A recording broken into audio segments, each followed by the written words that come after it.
subsidy para sa PhilHealth, tandaan natin na nagbabalik pa nga sa PhilHealth ng 90 billion sa National Treasury na nilagyan ng TRO ng Supreme Court. Kasi masyadong mataas yan. Bakit mo binibigay yan? But apparently, it's all legal. Meron pa rin namang 284 billion pesos na budget ang PhilHealth para sa taong 2025. Even without the government subsidies galing sa sin tax. That was 74 billion. I mean, sure, PhilHealth will fare and will do just enough to get by para sa susunod na taon.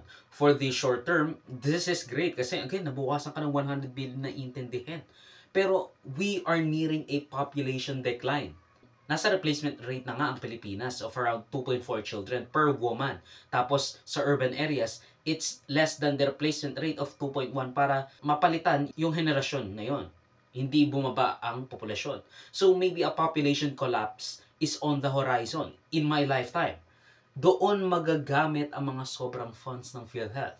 Sa sobrang dami ng mga retirees, humahaba yung buhay nila. Of course, yung health insurance nila, ginagamit nila all throughout their senior and latter days.